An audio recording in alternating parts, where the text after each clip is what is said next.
Hello, everyone. Hello, hello. It feels like it's been years.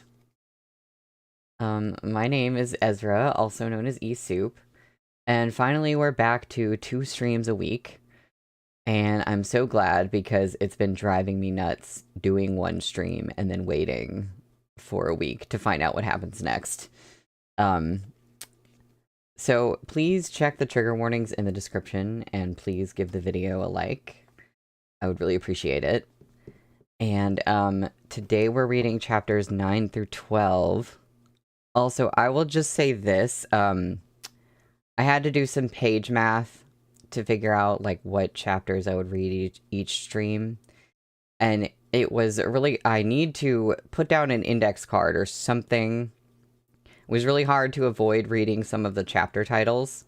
And all I'll say is that I'm very intrigued and confused about what is going to happen in this volume based on the chapter titles.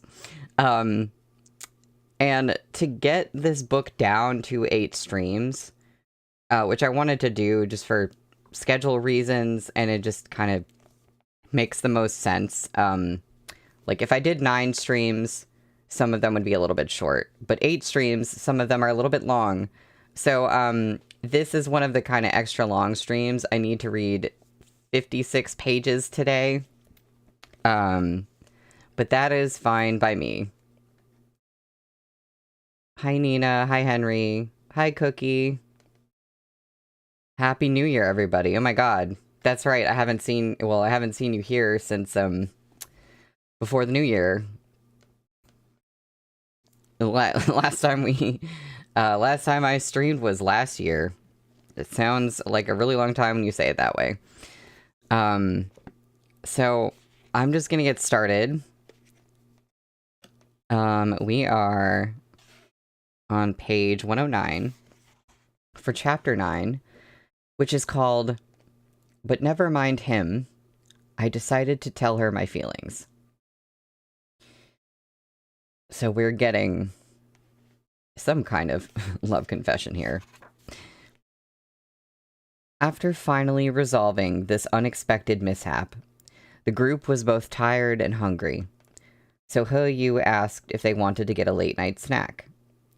The first person to raise their hand and agree enthusiastically with this suggestion was the one who had absolutely nothing to do with them, Bai Jing. Okay, how does congee sound? There is a restaurant over by the Bund that serves the best shark fin sea urchin congee. Why don't we go there? The Bund is a Shanghai waterfront district. He Yu turned to look at Xie Shui. Xie Shui dabbed at her tears and shot Bai Jing a disgruntled look. I want to eat barbecue. I want to eat on Laji Street. Laji Street, which literally means garbage street, is a street in Hangzhou with many food stalls. I was just thinking, like, the garbage can is Laji Tong. And I was like, wait a minute. Literally called Garbage Street. Then let's go eat on Laji Street. Bai Jing said, isn't that too... All right then. With Xie Shui present, He Yu was a bit more courteous to Xie Qingcheng, asking him, what about you? I'll pass. I'm taking this dog to get its shots, and then a pre-adoption health assessment. If you want to keep it, I'll bring it to you later. God, if they keep the dog. If He Yu keeps the dog. He shot a glance at the little yellow dog sitting obediently by his feet as he spoke. Surprisingly, the dog took a liking to Xie Qingcheng, happily circling around him and wagging its fluffy yellow tail. Woof. Literally, woof in quotes. Yeah, Henry, you said the best little restaurants are in places like Garbage Street. I bet. I would absolutely go eat on Garbage Street. Half an hour later, the other 3 found themselves at the night markets of Huzhou. Laoban, can I get 50 skewers of chicken cartilage, 50 skewers of lamb, 10 skewers of roasted rice cakes, 10 skewers of roasted mushrooms, a dozen baked oysters, and 5 bottles of beer? Xie started ordering as soon as she stepped into the barbecue shop, as though she knew the place inside and out. Isn't this sort of place kinda dirty? I'd never eat here. Baijing extended 2 fingers to flip through the greasy menu, as if she'd wanted to touch it with nothing more than the tips of her fingernails. Irritated, Xie rolled her eyes. Weren't you the one who forced your way into the car and insisted on coming along? Ah yeah, little sis, why are you so angry? I'm hungry too. Baijing set her venerated buttocks onto the seat closest to He without the slightest courtesy or hesitation as she spoke. I'd just like to ask that you go a little easy on the grease. It's so late, I'm afraid of getting fat. Xie glared at her and viciously slammed a hand on the table, raising her voice as she shouted, Laoban, get me another 10 fucking fried rabbit heads. Baijing exclaimed, You. He said mildly, get 20 instead.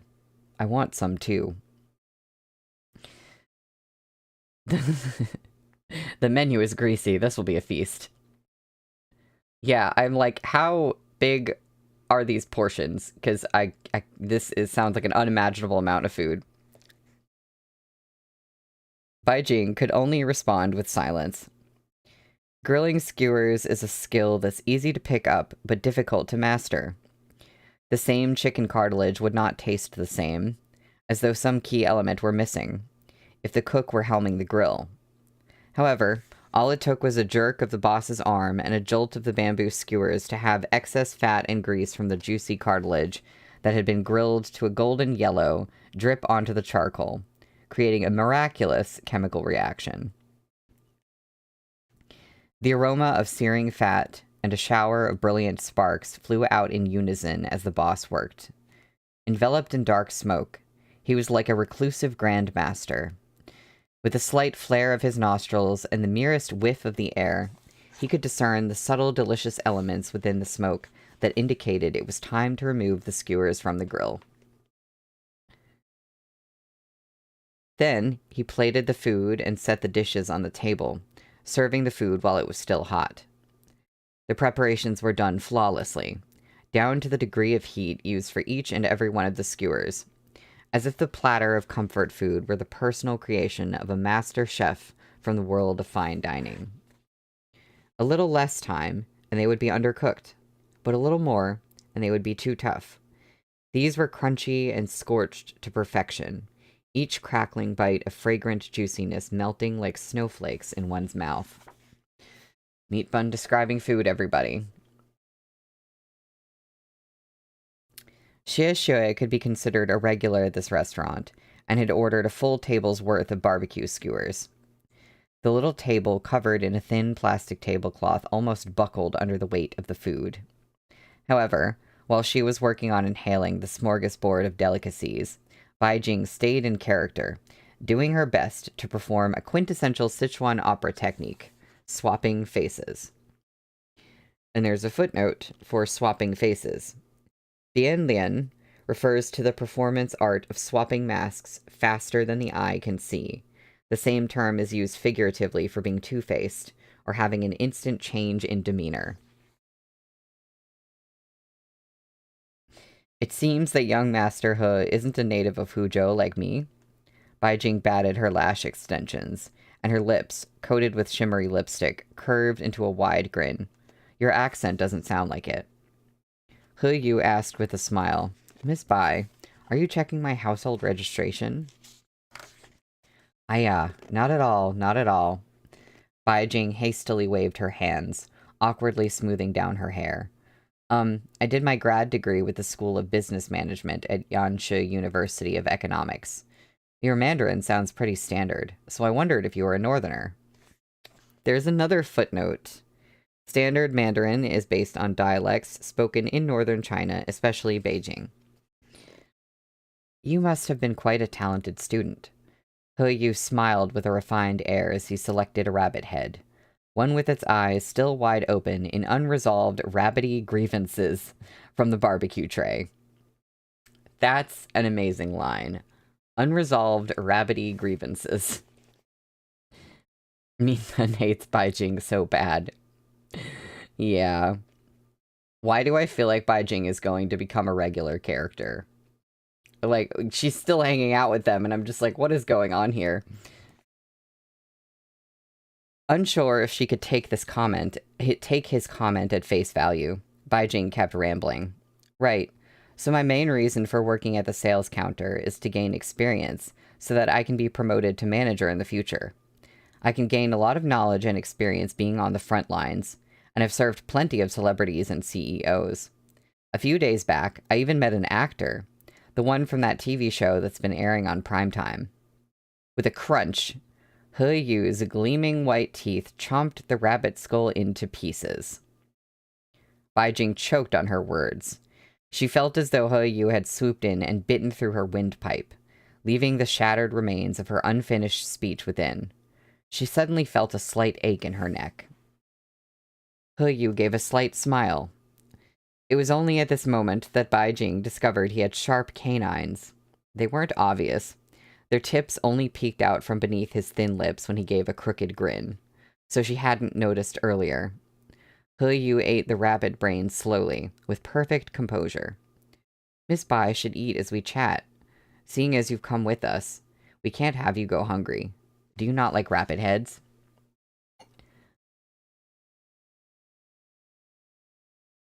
Yeah, I'm also really into the canine teeth thing.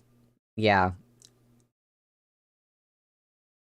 Give yaoi men canines. Baijing waved her hands hastily. My appetite is usually really small, and I get full with just a couple of sips of Coke. I don't need... Okay, sure. Sure you do. Is that so? He Yu tossed the shattered rabbit bones onto his plate and smiled. That's really such a shame. At the end of their meal, even though Baijing had restrained herself a little, she still couldn't resist temptation and tried to add He Yu on WeChat. Seeing this, Xie Shui finally snapped. This woman was her older brother's matchmaking date. What was she adding He Yu's WeChat for? She was so disrespectful. Seething with anger, she said, "So sorry, but he can't give you his WeChat." "Why's that? Are you his girlfriend?" I'm not, Xie Shui said furiously. She made up some nonsense. But He Yu does have a girlfriend. A real beauty with an especially vicious personality who gets jealous easily. She's way older than him and manages him strictly. She slaps him when he disobeys and makes me monitor his behavior when we go out. Isn't that right, He Yu? Not a portent from the future. A portent. I don't know if I'm saying that right. He Yu's reply was dry. What you're talking about is a special agent from the NBIS. We have another footnote. The NBIS is the military intelligence agency of the Republic of China. Fuck. Xie Shui stomped on his foot under the table in anger. He Yu said, I don't have a girlfriend like that. I also don't like super jealous beauties with vicious personalities. The foreshadowing was just that the way Xie Shui described, like, He Yu's imaginary girlfriend sounds a little bit like Xie Qing Cheng. Like, just a bit. You know, that she's much older and she gets jealous easily and manages him strictly and all that good stuff.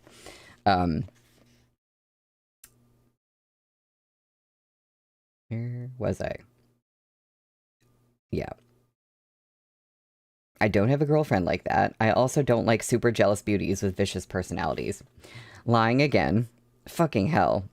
Xie Shui stepped down even harder until her own foot began to hurt. She looked down, and great.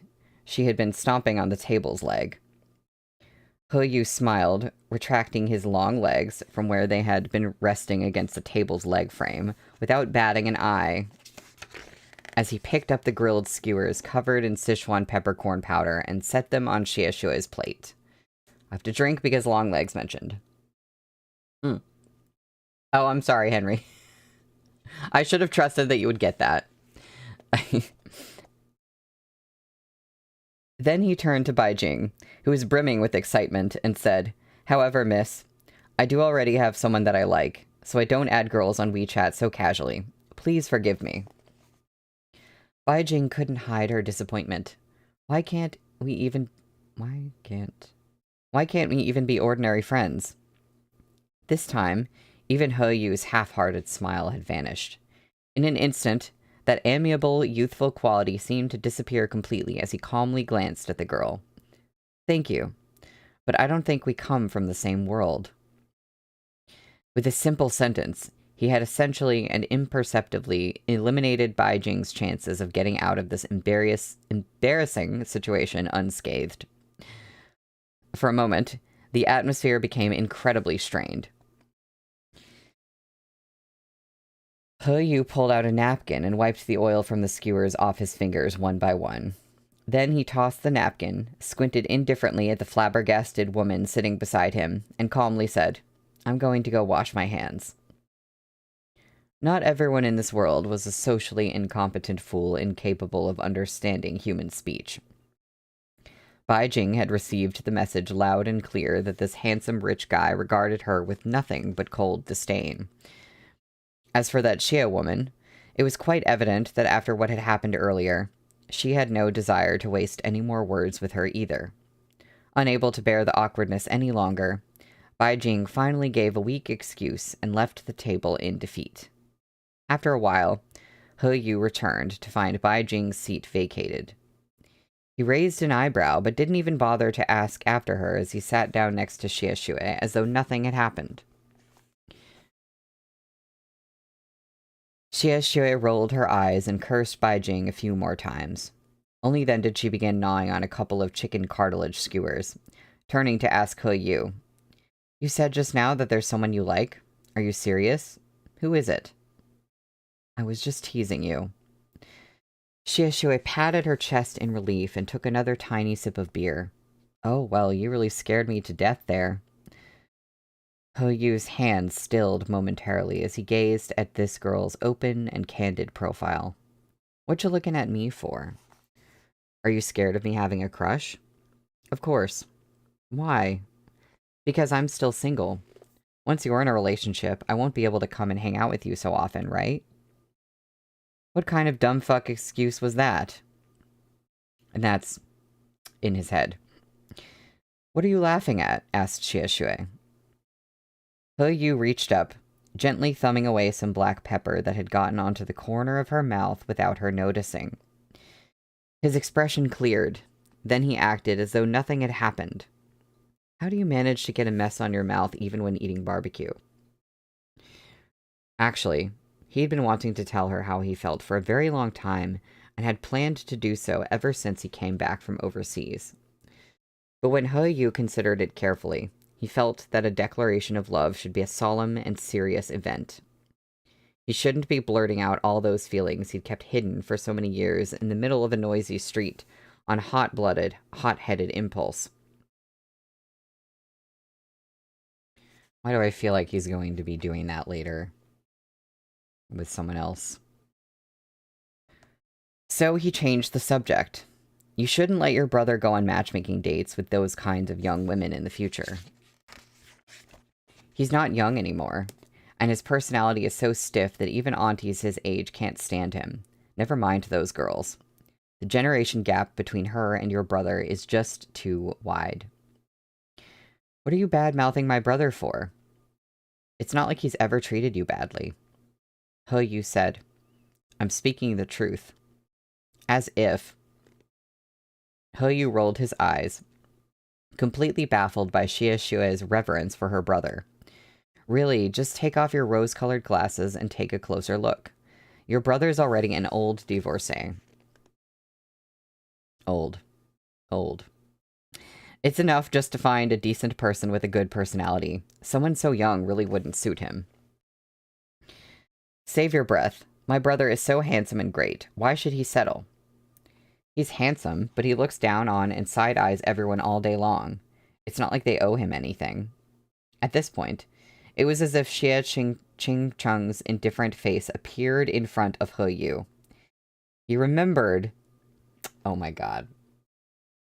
He remembered the way he had opened his mouth slightly, leaned forward, and caught the straw between his teeth.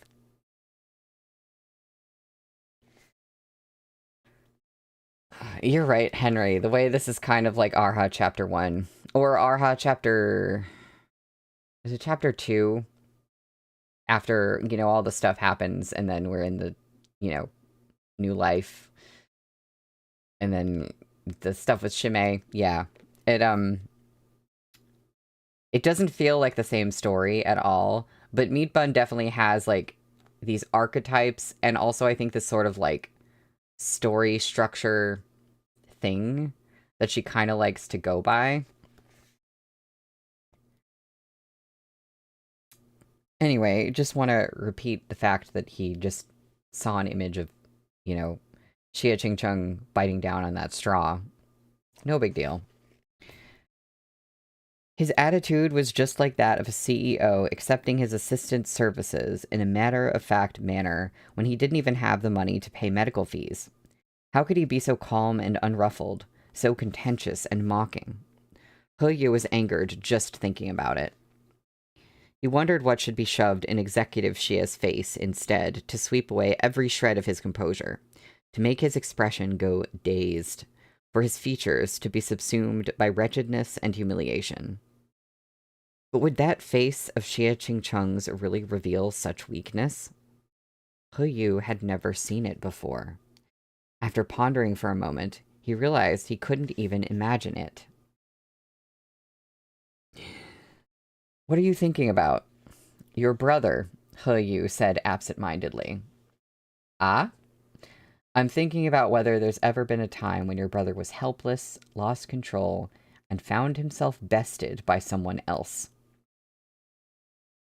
Oh well, you can give up on that thought because I don't remember ever seeing him like that. My doggo is super awesome. He's so cool-headed and tough. Nowadays, he's always wearing a suit and carrying a book. But when he was your age, he was the best fighter on our block. Once, when a gang of hoodlums bullied me, he grabbed a steel pipe and took out a dozen of them all by himself, dragging them to the police station. After that, those little punks practically threw themselves down at his feet, like a carpet for him to walk on, bowing down and calling him Ge. Well, all except for one person. But that's another matter, so it doesn't count.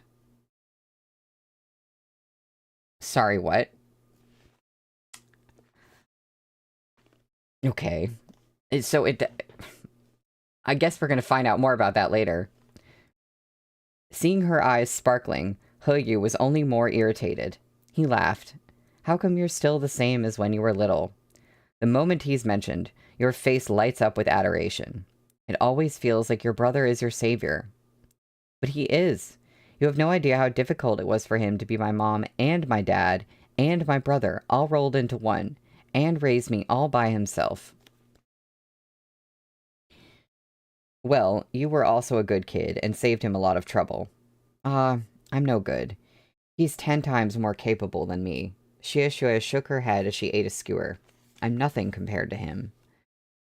As the two of them talked in the restaurant's hubbub, he watched her self-deprecating demeanor. Finding her somewhat laughable, He Yu's expression slowly softened. He thought, surely, he couldn't be the only person who would like such a nice girl. He really couldn't wait any longer. That night, He Yu didn't return to his dorm. It was far too late, and he didn't want to disturb his roommates. So after taking Xia Shui back to the faculty dorm, he had his driver drop him off at a hotel he often visited. He took a shower and lay down amid the fluffy goose-down pillows. I'm back. Are you... His fingers flew over his phone screen, but his thoughts hit a snag halfway through the message. In the end, He Yu sighed and deleted the words in the text box. He stared at the profile picture of a sleepwalking bear for a while, then sent the simplest message. Good night. He heard a ding just as he was about to turn off his phone. Thinking it was Xie Shui's reply, He Yu immediately picked his phone back up. But the message was from that savior. It was a bank transfer notice. Earlier at the hospital, I hit my e-banking limit. I've sorted it out now, so here's the money for the bill. Yu had always hated it when Xie Qingcheng acted this way. Plus, the fact that the message wasn't the reply from Xie Shui he was hoping for made his reply all the more frigid. I was just saving someone's life. Why should you pay me back? Xie Qingcheng also hated when Yu acted like this, but he was too lazy to argue, so he just said, "Then consider it a service fee." What? A service fee for driving me. Even if I found another driver on the spot, I wouldn't be able to find a driver as strong and youthful, as skilled at revving engines as you.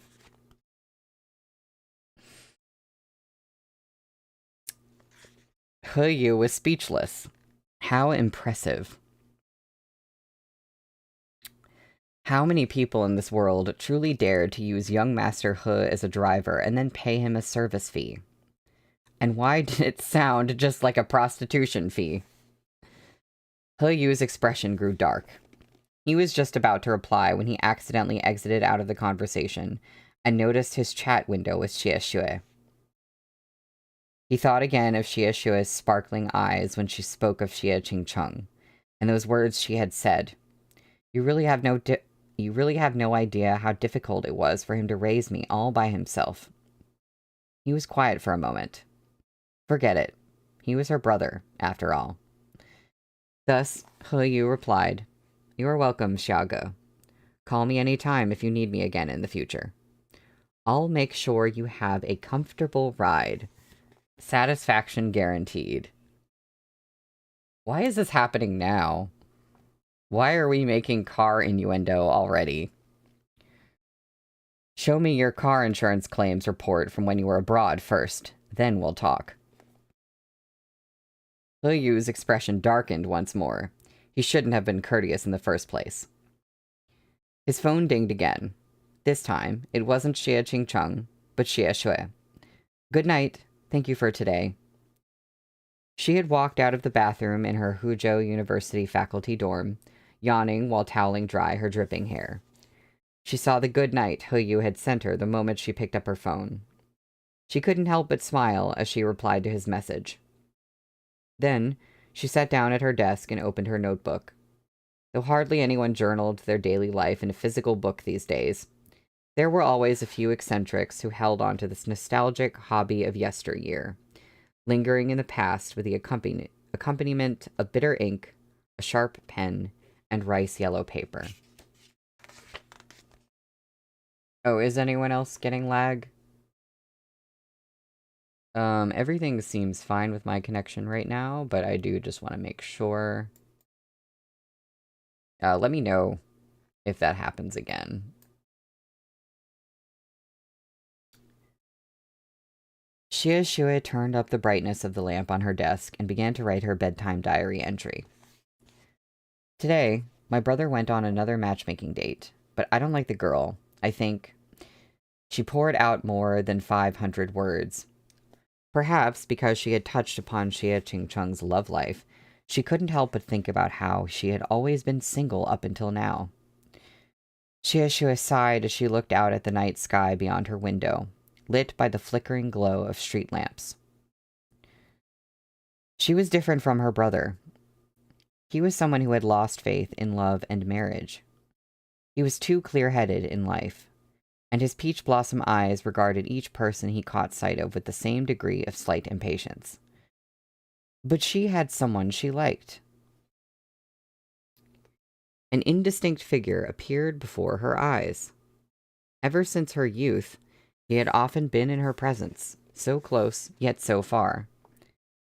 She knew full well that they were worlds apart, that the gap between their social circles and classes was an impassable void, not to mention the fact that he was even younger than her. But now they were both at Huzhou University, and she could tell that there was no shortage of girls who were interested in him. They came one after another, turning to him more eagerly than waves of wind-blown wheat before the fall harvest. If she didn't hurry and tell him her feelings, she would soon lose her chance. If they slipped past each other just like this, then maybe she would regret it in the future, and she would end up like her brother, bickering over the trivialities of life with someone she didn't really have feelings for, speaking an insincere vow and walking into the grave of matrimony. Then, one day, she too might find herself popping back to life like a reanimated corpse, alone again, and doomed to go on matchmaking dates so as not to upset her elders. There were times when she really couldn't bear to see her brother like this. She felt that Chia Ching-chung was living mostly for other people. Regardless of whatever he said about not caring about the opinions of others, he was actually the one who cared about his friends and family the most. Chia Ching-chung lived an utterly stressful life. It wasn't like she hadn't tried to talk to him, but every time she got the words halfway out of her mouth, her big brother would shoot her a glare and tell her to study properly and focus on her own future. Or he'd scold her about sticking her nose into the business of adults, saying, "What do you know, a little girl like you?" In fact, the one who understood emotions least was Xie Ching-chung himself. Despite having lived through nearly half his life, he'd only had that one extreme failure of a marriage. I want to try expressing my feelings to the one I like. Ever since I was young, Guga always told me to be brave, and I think this is the same. Whether I succeed or not, I'll have tried my best. And when I think back on it in the future, I'll have no regrets. After writing down her last sentence, Xie Shui closed the notebook. What she didn't know was that in a hotel suite a few miles away, He Yu was having similar thoughts. Well, that's the end of the chapter. We're on chapter 10, which is called, On the Day I Was Going to Tell Her, Something Went Wrong.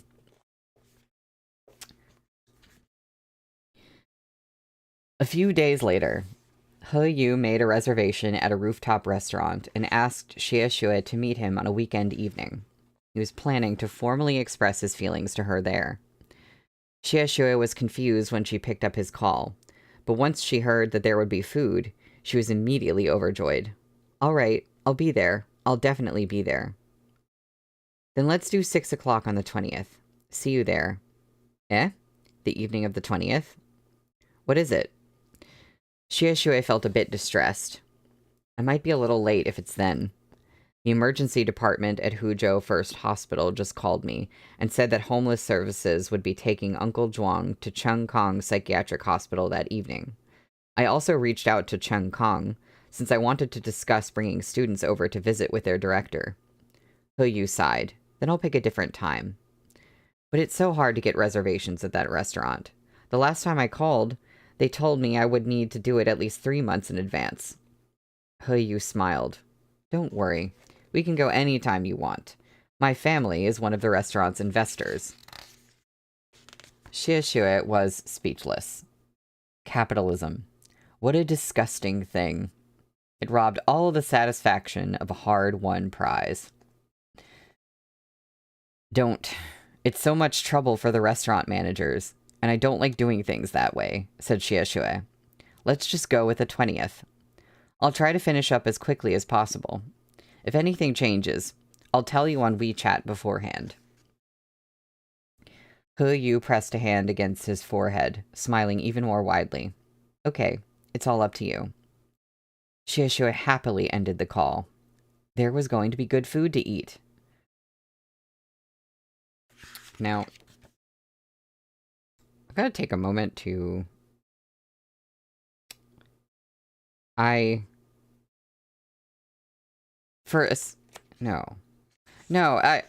Yu has... Is Meatbun, like, trying to trick us? Because I was like, He Yu has to be the one that she likes too, right? Because I wasn't sure, and then in the last chapter, they were like, they're both at Huzhou University now. So, it has to be him, right?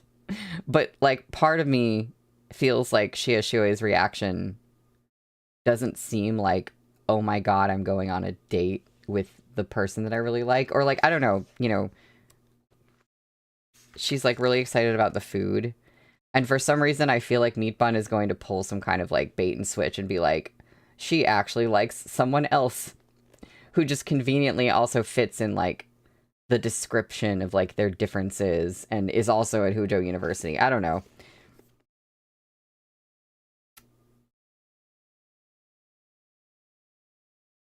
The 20th arrived in the blink of an eye. Because Xiexue was discussing business on behalf of the school, she wore a classic Huzhou University faculty uniform suit to accompany Zhuang Zhiqiang to Chengkang Psychiatric Hospital with the employee from Homeless Services. Unlike Wanping 600, Chengkang was a privately run and very old psychiatric hospital. As soon as they stepped out of the car, they were assaulted by a horrible stench. A staff worker was in the middle of directing a cleaning cart to drag off a load of bed sheets that had been soiled with patients' feces and urine, with a look of aversion on their face. Off to the side, two people in charge of refueling a car were arguing, their faces turning red as they debated whether or not some gas had gone missing. Uncle Zhuang was a bit afraid, and he shrank back, tugging on Xiexue's hand. "Daughter, this... Don't worry, Uncle. You'll only be here for a short while. They'll take you somewhere else later, okay?" Only then did Uncle Zhuang slowly follow Xiexue into the building. "Hi, Elsie." The decor in the psychiatric hospital's reception area could be considered comforting. Though the facilities were all aging, at least the air inside the room was clean and fresh, and the color scheme was soothing. "Xiaozhang from Homeless Services. You are here to arrange Mr. Zhuang Jichang's temporary guardianship service, correct?" "Yes. The boss mentioned you'd be coming. This way, please." Zhuang Jichang's condition was classified as a relatively minor case, so he was placed on the first floor. Accompanied by an employee, Xiexue toured the room and surrounding areas, which relaxed her slightly. A young staff member began to speak with Uncle Zhuang, her expression all smiles. Mistaking the staff for his daughter, he began to ramble on again. "Well then, we'll be leaving him in your care." The Homeless Services employee returned to the office with the director of long-term hospitalizations and signed a stack of forms. But Xiexue's appointment wasn't with the receptionists. She needed to talk to Director Liang, who was upstairs. The receptionist couldn't step away from her post to guide her, so she gave Xiexue directions to the third-floor shift office where she could find him. The third floor of the Chengkang Psychiatric Hospital was the ward set aside for acute cases. As soon as Xiexue stepped out of the elevator, she felt a chill. The entire atmosphere on this floor was completely different from downstairs. It felt like a prison, with its barred windows and reinforced doors lining the entire corridor.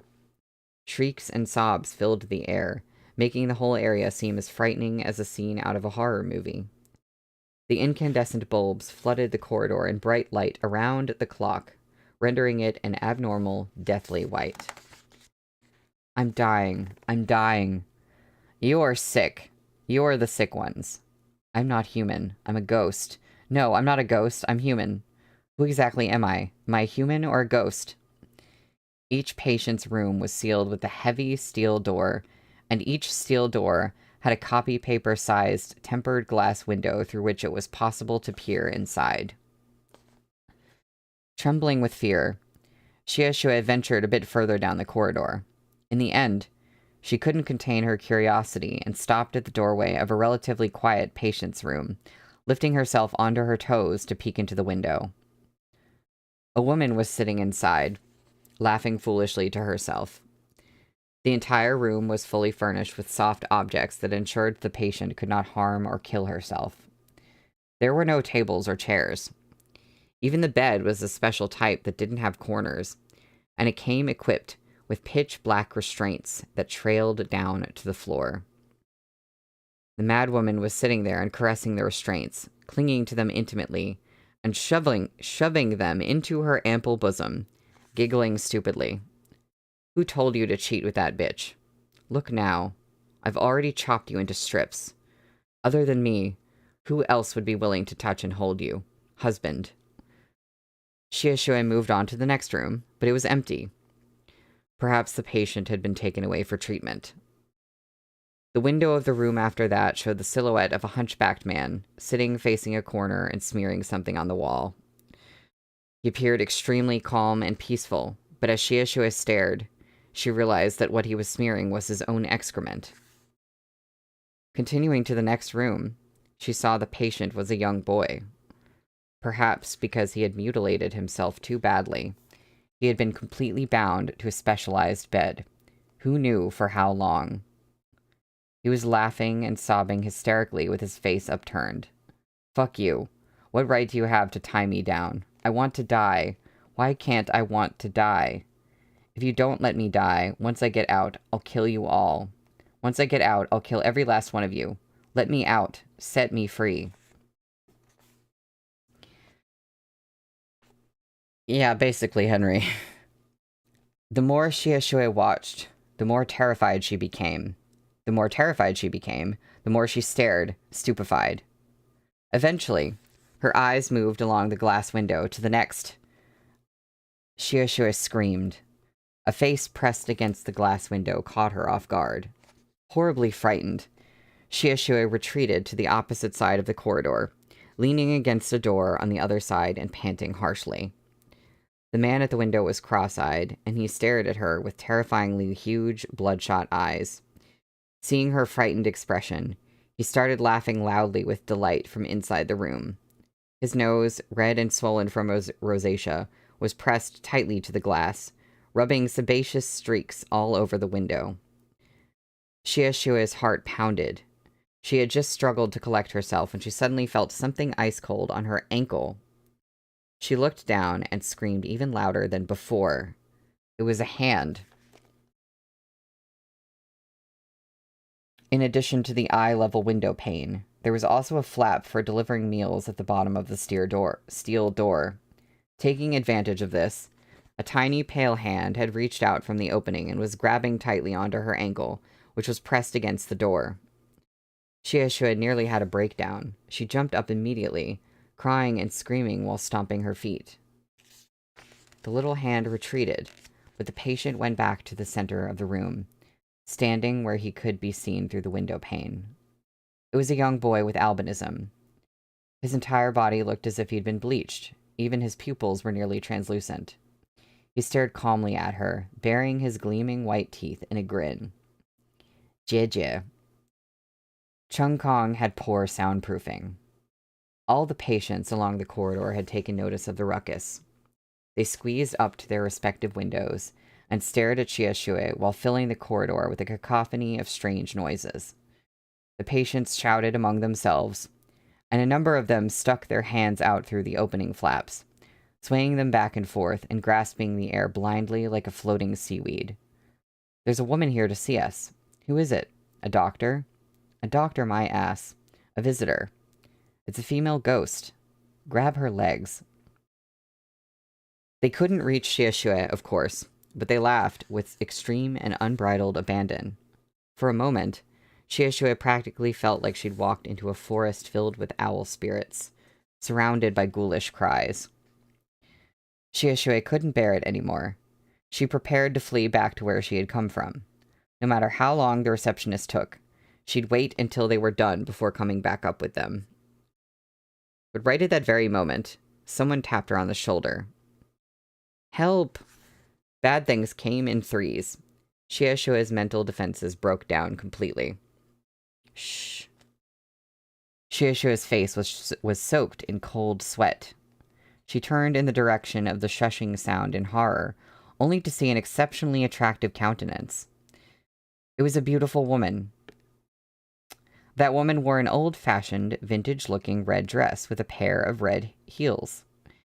She was a little along in years, about 50 or so, but one could still see the stunning beauty she must have possessed when she was younger. Even though they'd begun to shrivel away like a drying apple, one could still imagine the beguiling allure her features once had. A name tag hung over her chest. Liang Ji-chung.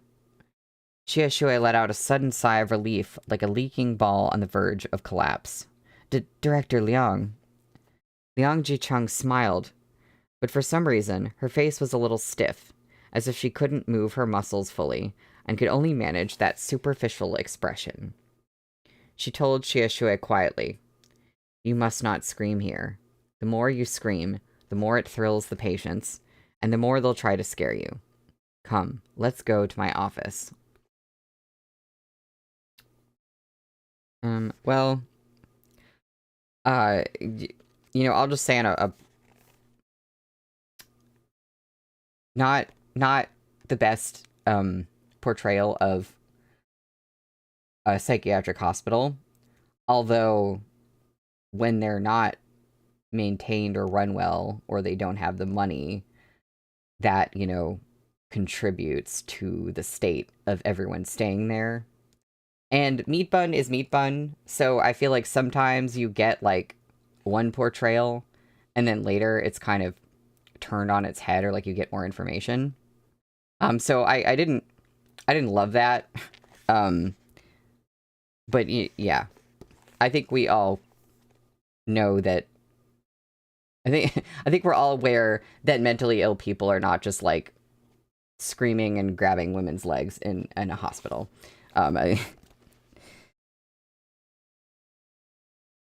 At 5:30, He Yu suddenly received a message from Xiaoshui. "I probably won't be late." He replied to her, "Did the talks go smoothly on your end?" "Quite smoothly.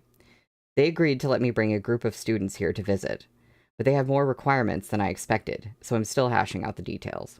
It does make sense that they would have a lot of requirements for something like that. After a while, she texted, "Oh, right. The director Liang in charge of showing me around today is beautiful. A real stunner, and super poised.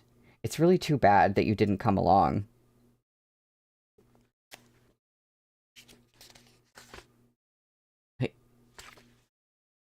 I'm sorry, I'm like, why is she saying that to him? This woman is like 55. He Yu didn't want to bother himself with her anymore. He tossed his phone aside and got ready to wait for her at the restaurant. It was still early when he arrived. The manager reverentially led him to the table at the rooftop observatory he'd booked in advance. Even though there were private rooms, He Yu had chosen an open balcony seat so that they could look down at Huzhou's scenery. Plus, the night wind was very calming, and the rosy sunset was beautiful and majestic. He felt that Xiaoshui would like this better. At 6:05 p.m., Xiaoshui still hadn't arrived. He Yu sent her a message asking where she was and whether she was caught in traffic. Right after that, he heard a nearby server say, "Ladies and gentlemen, please be careful on these steps." He looked up to see a large group of people had arrived. It looked like some business conference or a gathering for the higher-ups of a company. He Yu found it a little noisy. Just as he was thinking about whether he should get a different seat, however, the sight of an indifferent-looking man among the crowd startled him. Xie Qingcheng? As luck would have it, the medical school that Xie Qingcheng worked at had an important event at this venue, which was chosen months in advance. Now that the event was over, it was dinner time for the attendees. When arranging a date at such an upscale spot, He Yu never could have imagined that he would be so unfortunate as to still end up bumping into Xie Qingcheng. How could he possibly express his feelings to Xiaoshui with this feudalistic patriarch at the scene? God knows, Xie Qingcheng might throw him off the top floor into the river below. Xie Qingcheng had noticed He Yu as well. He said a few words to his colleague and walked over to greet He Yu. "Waiting for someone?" "Yes." One of Xie Qingcheng's noisy coworkers approached. Upon seeing He Yu, they said, "Ooh, what a handsome young man. Professor Xie, is this your relative?" "A client's son." "Oh, young man, are you on a date with your girlfriend?" In this world, there were always irritating social butterflies who pried without the slightest respect for boundaries. He Yu had a good sense of self-restraint. He smiled, saying, "I'm waiting for Professor Xie's little sister." The colleague grew even more excited, turning to bat their lashes in Xie Qingcheng's direction. "Your brother-in-law is so handsome." At the sight of Xie Qingcheng's expression, He Yu knew that if he dared tell Xiaoshui how he felt today, Xie Qingcheng would flip a table and start a fight with him on the spot. What if he gave up? He could tell her some other day, and just have dinner with Xie Shui this time around. His mind set. He voluntarily took the first step to smile and say, "You misunderstood. We're just friends." Xie Qingcheng was still frowning. "Why did you make plans with her?" "I haven't had the chance to treat her properly since I came back from overseas." Just as Xie Qingcheng was about to say something else, his colleagues at their table started calling for them to get seated. With his colleague pulling him away, he had no other choice but to leave. He shot He Yu a look of warning before returning to his own table.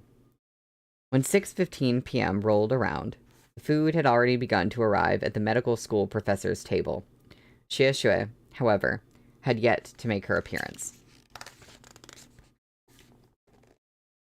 Not only that, but she also hadn't even replied to the messages that He Yu sent her 10 minutes ago. He Yu sent another text, but there was still no response. Feeling something was off, He Yu decided to call Xie Shui directly on WeChat. She didn't answer. He then tried calling her cell number. At first, the dial tone beeped, but after a long time, there was still no response. He called her again. Something was definitely wrong. "Hello. The user you are calling has their device switched off. Please call back later." Xie Shui's phone had suddenly been switched off. This time, He Yu was certain that something had happened. He immediately stood up and made to walk straight out of the rooftop restaurant. At the sight of young Master He moving so quickly and with such a dark expression, the manager was terrified out of his wits. With a panic in his voice, he asked, "Young Master He, was there a problem with the service?" "No." He Yu pressed the elevator buttons, his expression growing increasingly severe. "Have the lobby call a car for me, immediately." "Oh, yes, straight away." He Yu's temper was beginning to flare. Why the fuck was this building so tall? He even had to switch elevators to get all the way down. With a loud ding, the offending elevator finally reached his floor. The gunmetal gray doors opened, and He Yu strode in. Just as the doors were about to close, a hand shot between them and pushed them open again. He Yu looked up viciously to see which tactless bastard was wasting his time. What he saw was a beautifully slender hand wearing a wristwatch. His eyes traced their way up the length of that arm, only to meet Xie Qingcheng's gravely stern face. What happened?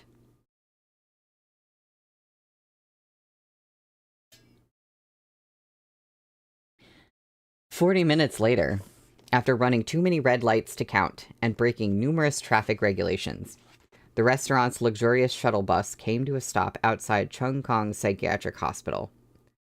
He Yu and Xie Qingcheng entered the building together. By this time, the sky had already turned dark.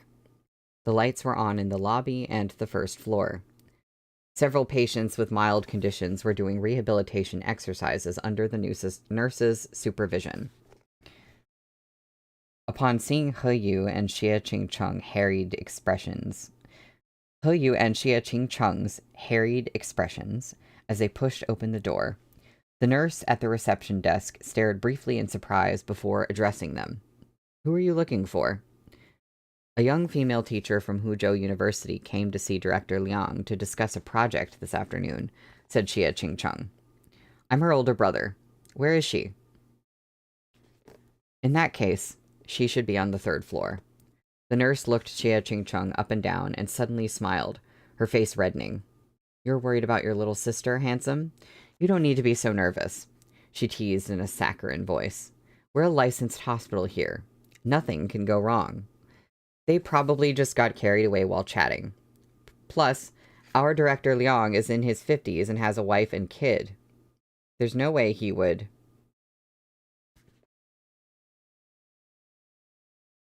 Alright, okay. What did you say? He Yu suddenly cut her off. "You said Director Liang has a wife and a kid?" Yes. He Yu's face blanched. Originally, he only had an unfounded suspicion that something was wrong, but now He Yu was completely certain. He still had the last message that Xie Shui sent to him. She had said, "The Director Liang in charge of showing me around today is beautiful. a real stunner and super poised. But Director Liang wasn't a woman. He Yu immediately sprinted up the stairs. At that very moment, within Chung Kong Psychiatric Hospital's shift office, drifting snippets of a children's nursery rhyme echoed throughout the space. Drop, drop, drop the hanky. Set it lightly behind your friend's back. No one let her know. Liang Ji-chung absent-mindedly hummed this song as she hacked at something on the ground. Again and again, with the surgical scalpel in her hand.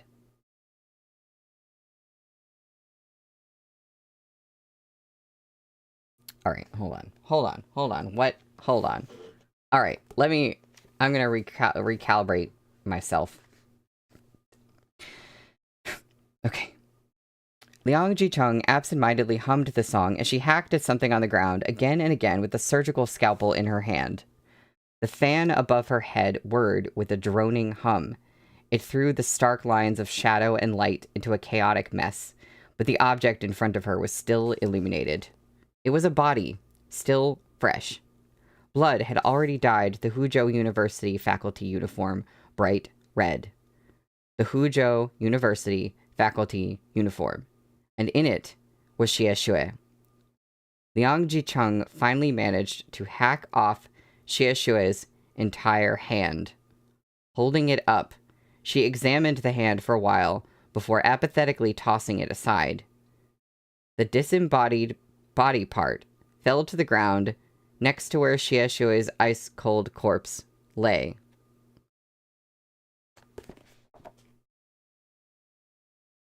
That's the end of the chapter. I'm sorry, what do you mean? I'm halfway expecting Meatbun to somehow pull a trick that we're back in, like, a fictional story again, because what? Also, hi, Tina. What? How are we feeling? I don't know right now who's read this, who's a rereader, and who's reading this for the first time. Maybe you might all be rereaders. I don't know right now, but I wasn't seeing any reactions in the chat, and I'm just like, oh, I'm nervous. But I have to take a break. I made a little thing with quotes last night, so we have that now for the break. When I come back, we will be on page 135 for chapter 11, which is called He Became a Hostage.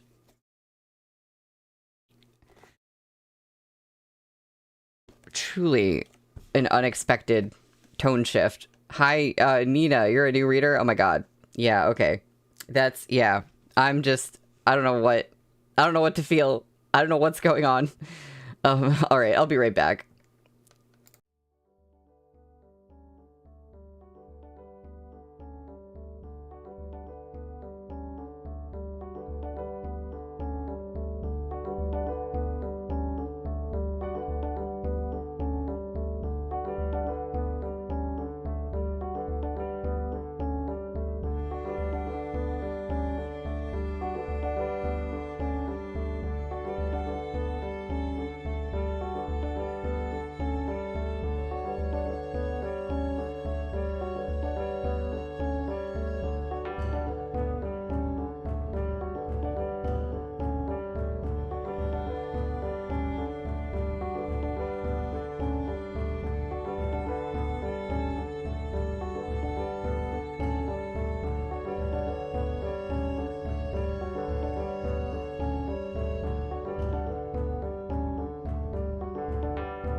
Hi, I'm back. I'm back and I'm still not really fully processing what just happened. I mentioned at the beginning of the stream that when I had to do page math, I saw some of the chapter titles and I was like, uh-oh, what's going on? And one of the ones that I saw was this chapter, chapter 11, which is he became a hostage. And I was like, hold on, what? But nothing prepared me for what just happened. So yeah, let's find out. Let's find out. Okay. He became a hostage.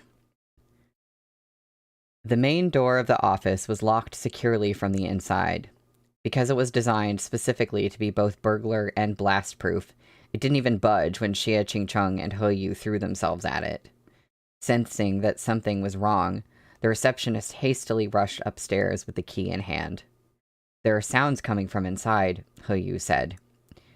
Xie Qingcheng slammed his hand against the door. For as long as He Yu had known Xie Qingcheng, he had never seen such a terrifying expression on his face.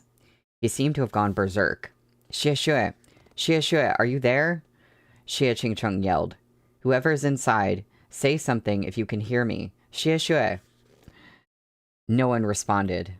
There was only the gentle sound of that woman's voice, drifting eerily in the air. Drop, drop, drop the hanky. The key. The receptionist rushed over and handed him the key.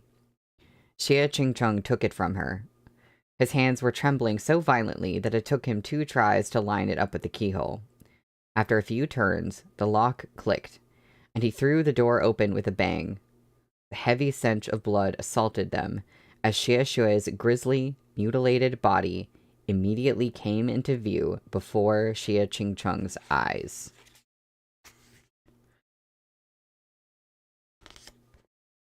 There's art. There's not art of her body. There's just art of them, like, having opened the door. So, there's that.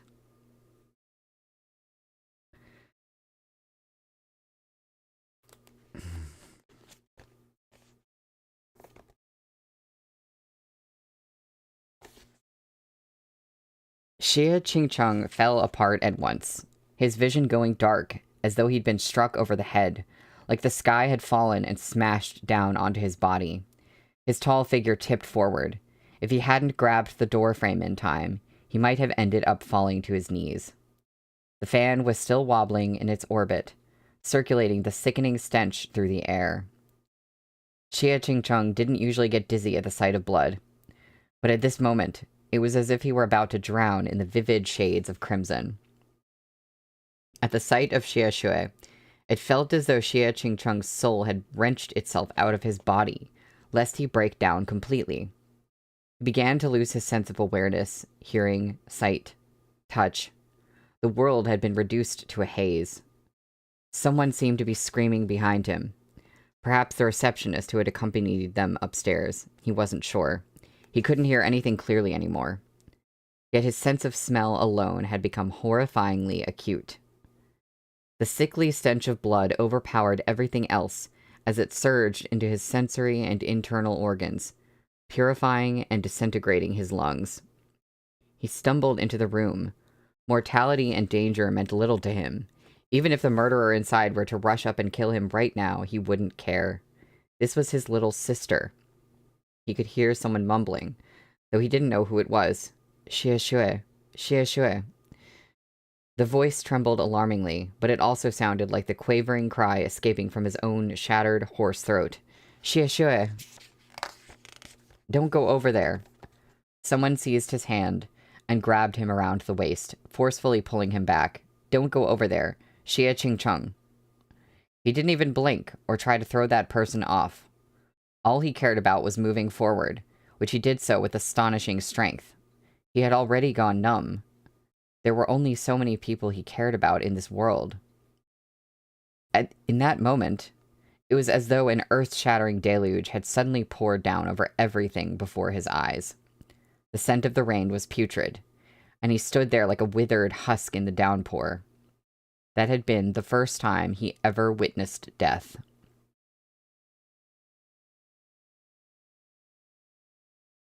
Oh, right. His parents had died in a pool of blood, their mangled bodies smashed to bits. Half of his mother's body had practically been crushed to a pulp, and one of her severed hands had fallen far into the distance. He staggered to that severed hand right until it was at the tip of his toes. He looked at it with vacant eyes. Oh my god. Oh my god. Meatbun. Meatbun. Meatbun. Stop it. This is too far. She has gone too far. Xie Qingcheng, it's not Xie Shui. Wake up. Take a good look.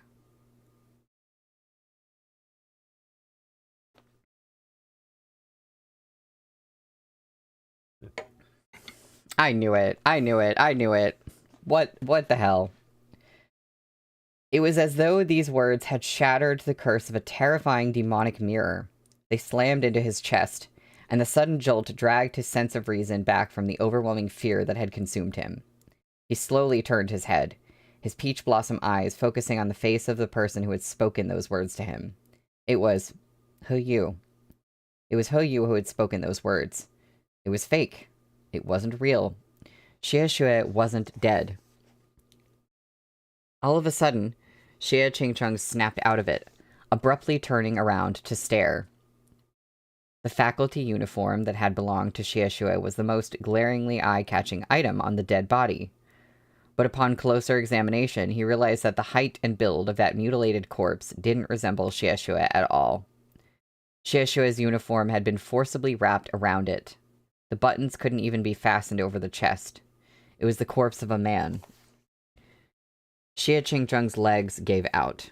It felt as though his escaped soul had been relentlessly shoved back into his body in an instant, the force so brutal he could hardly bear it. That's how I feel right now. He closed his eyes, taking a moment to gather his wits. Only then did he manage to swim through the inundation of shock and terror from a moment ago to climb ashore.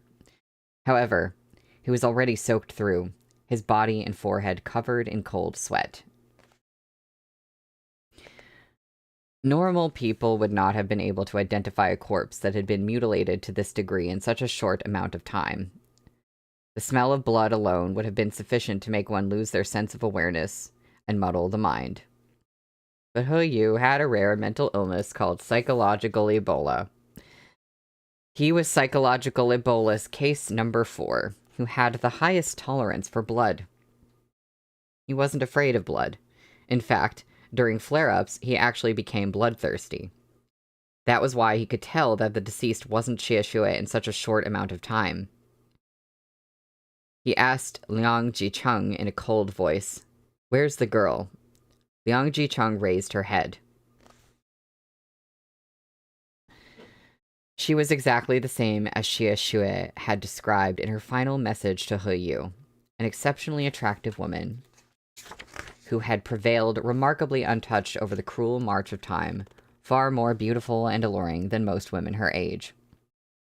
Upon seeing Liang Jicheng's face clearly, the receptionist behind Xie Qingcheng and He Yu, who was so frightened she'd fallen to the floor and wet her pants, let out a twisted scream that could have been better described as an anguished wail.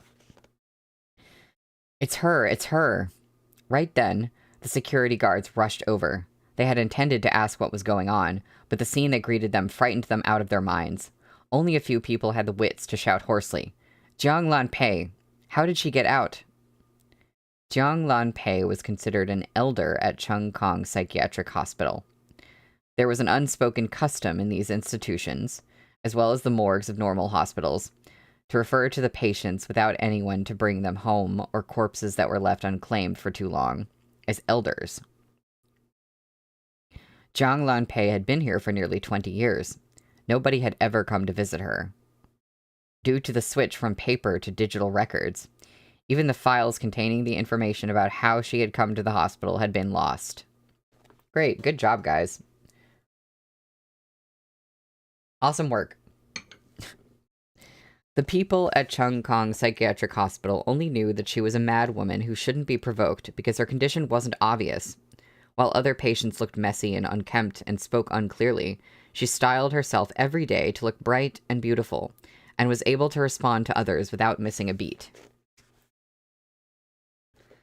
However, everyone in the hospital knew that, despite the logical consistency of her words, this was just an act. To put it bluntly, it was deranged nonsense that sounded very much like normal speech. Right, Henry, she was kempt.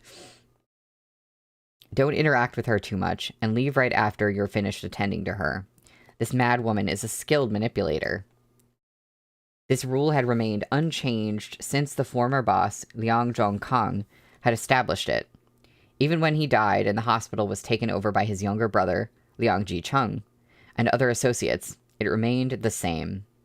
The man lying on the ground was the real Liang Jicheng. Jiang Lanpei regarded the growing crowd outside the door with a menacingly cold expression. "Do not call the police. Hurry up and call. Don't you dare." Jiang Lanpei raised the scalpel with a sweeping motion and pointed it at everyone before her, her eyes flashing with a gleam of madness. "I've been here for almost 20 years, and I've had enough. I want to leave now. I want to go home. My children are still waiting for me."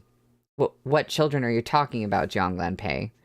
The captain of the security guards bravely leaned forward and shouted nervously at Jiang Lanpei. "You don't have children. You're alone. We've cared for you for 20 years. Bullshit. You guys cared for me for 20 years? How could that be considered care? Let me go. I want to leave right now. Get out of the way. All of you, get out of the way. Otherwise you'll never find the other girl."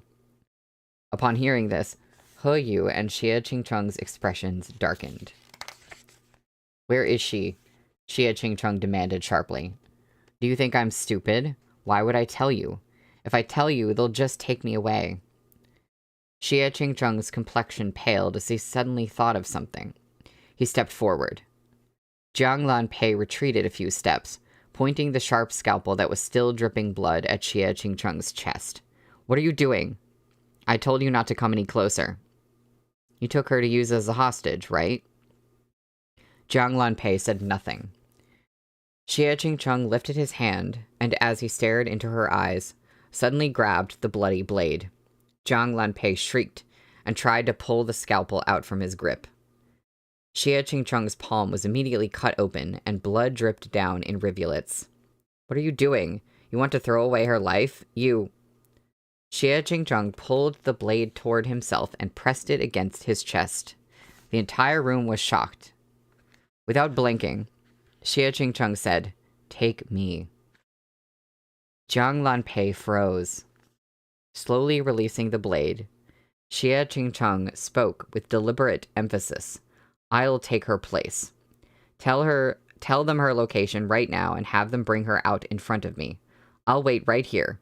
If a single strand of her hair is out of place, I don't care if you're insane or just pretending to be, I'll fucking kill you." Jiang Lanpei considered his offer for a moment, but her muddled mind couldn't come to a decision. Xie Qingcheng's gaze was much too terrifying. Even a crazed, corpse-dismembering murder like her found it difficult to so much as breathe as she returned his stare. Thus, she gave up on thinking and yanked him closer, pressing the blade to Xie Qingcheng's carotid artery. "Xie Qingcheng," He Yu cried. "That little girl is in my room, B309. Or B3009. We've checked it already. Don't believe her lie," one of the security guards shouted. "Jiang Lanpei, there's no one in your room." Jiang Lanpei scoffed. "Move the bed aside. There's a loose floorboard underneath. Pry it open. It's a very small secret chamber. You'd best go together. Other than that little girl, there's another surprise waiting for you as well." The security guards looked at each other in dismay before making to leave. "Wait a minute," Jiang Lanpei suddenly exclaimed. After a pause, she continued, "All of you, take out your phones and throw them onto the ground." They had no choice but to comply, and so they followed her orders. Because there were no telephones installed in any of the other rooms on this floor, and the stairwell was fully within view, the 3 phoneless security guards were now allowed to go to the nearby room B3009 to look for Xie Shui. The others remained where they were. Shortly thereafter, the security guards who had left rushed back. Who knew what the 3 of them saw inside the secret chamber? But sure enough, their faces were as gray and pallid as unevenly mixed wet concrete. They had used a bedsheet as a makeshift stretcher to carry the unconscious Xie Shui over. The moment Xie Qingcheng saw Xie Shui, his heart couldn't take it anymore. On the one hand, he could finally breathe a sigh of relief. Xie Shui was truly fine and had likely only been drugged unconscious. On the other hand, he was overcome with devastation because Xie Shui's clothes had been taken off. With fall still approaching, it was sweltering hot outside, so Xie Shui had worn the bare minimum amount of clothing. With her school uniform removed, she was clad in nothing but her thin, lacy white underclothes. Xie Qingcheng looked away after a single glimpse, his body trembling in rage. He reached up. "What are you doing?" Jiang Lanpei shouted. "Don't move." "That's my fucking sister." Xie Qingcheng took off his shirt and tossed it to He Yu, even as Jiang Lanpei's trembling blade was still viciously pressed against him. He commanded He Yu with bloodshot eyes, "Drape it over her." He Yu didn't need him to say so. He'd already taken the shirt and put it on Xie Shui, covering her up. Her entire body leaned limply into his arms when he picked her up. He turned to ask Xie Qingcheng, "What about you?" "What do you think?" Xie Qingcheng snapped. "What else can I do? Whenever I meet you, it's always bad luck. Why didn't you dig through the Cinderella one back then? You should have just mistaken the poison for candy and died right there."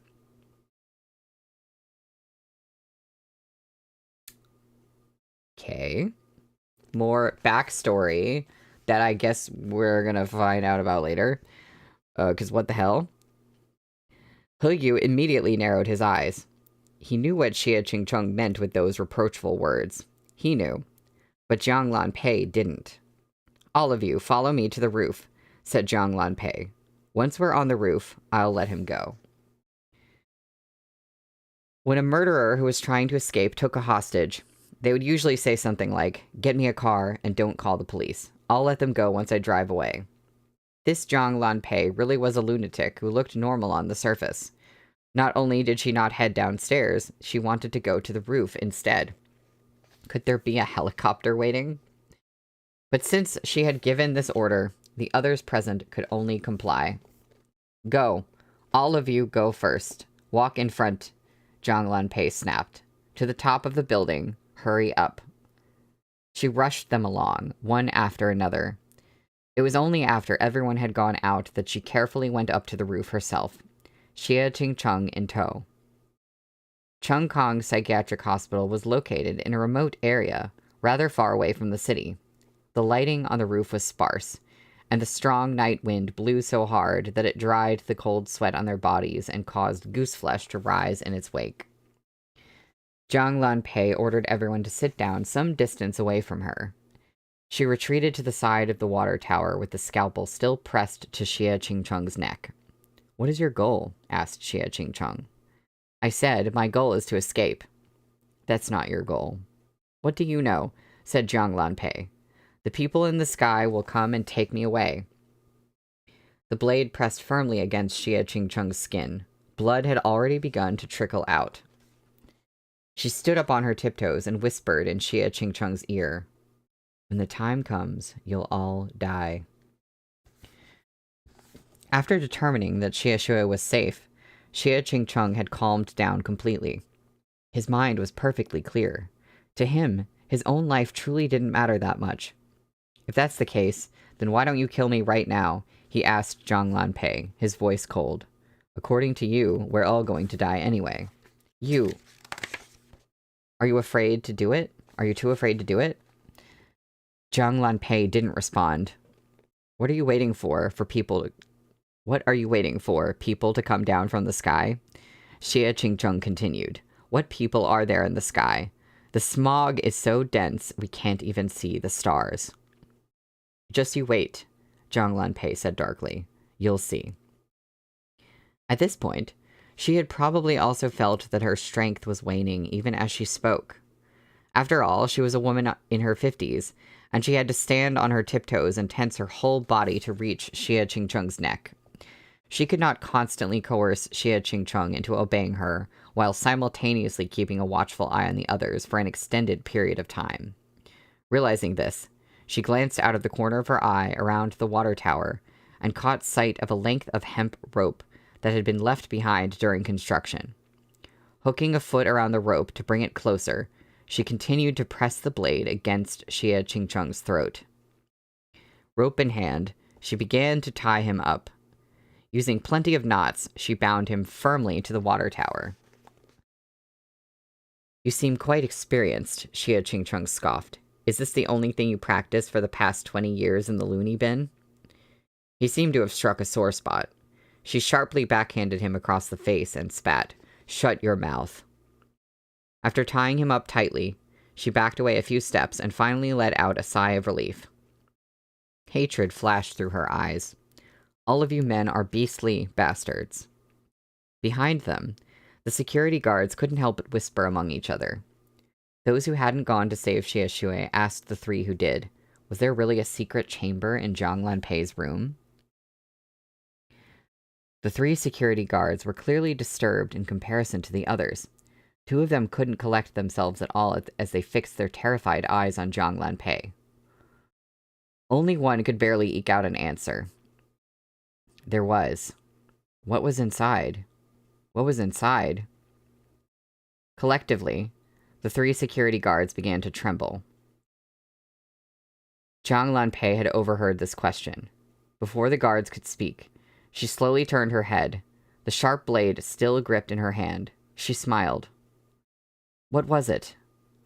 The hatred in her smile began to blaze, the scent of smoke and flame seemingly materializing in an instant. What's inside? Love. A very, very intimate sort of love. Isn't that right? Zhang Lanpei's face contorted. She truly was a madwoman.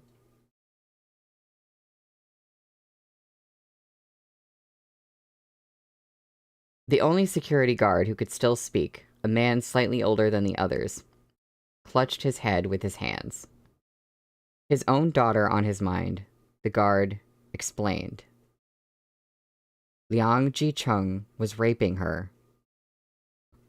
The other guards stared at him in shock. For more than 10 years, he did it every night, no matter what condition she was in. And every night, Liang Jicheng left a photo, so that when you enter the room, it's on every wall. everywhere. That's not all. Zhang Lanpei smiled slightly. Did you see the skeleton in the corner? No one responded. That was a tasty little morsel that Liang Jicheng brought. Zhang Lanpei continued, as though sharing a secret with friends, but in a voice that was loud and hoarse, like a crow cawing and wailing. He was afraid he would leave crumbs, and that the scent would attract cats if he ate outside. Okay, there's a footnote. To eat outside is a euphemism for cheating in a relationship. I'm gonna take a sip of my drink and just... Okay. So, he brought his food here, to the secret chamber in the mental hospital he and his brother shared. They nibbled away at their tasty little morsel. But that little girl couldn't stand the defilement and killed herself by hitting her head against the wall. The more she spoke, the more horrified the listeners' expressions became. Only He Yu's face remained calm. Xie Qingcheng's, on the other hand, grew increasingly hateful and furious. The morsel killed herself in the end, but she couldn't be thrown in the trash can, could she? So they kept her in the secret chamber, immersed in sulfuric acid. It didn't take long for the flesh to disappear, and there wasn't much left of the bone either. But they still left some for me to look at, to scare me, to keep me from trying to seek death, because I would end up the same way if I did. As Zhang Lanpei recounted these memories, her mind crumbled into delirium, and her speech became disjointed, but the madness in her expression never faded. I pretended to be scared and catered to their whims every day. Later, he died, and there was only his brother left. Pfft, that brother was even more disgusting, a perverted deviant through and through. Why didn't you tell us? Why didn't you ask us to call the cops? The young nurse couldn't bear it anymore, and her eyes brimmed with tears. If you reported it, we could have helped you. Who would have believed me? I'm a mad woman. A mad woman. They told you not to talk to me. They told you to stay as far away from me as possible. Every single day you fed me medicine. Medicine. You didn't care. Did anyone ever listen to me? Did anyone ever believe me? Zhang Lanpei raged. I'm a lunatic. To all of you, I'm just a dangerous beast. You don't have to take me seriously. You don't have to care for me sincerely. What would I dare to tell you?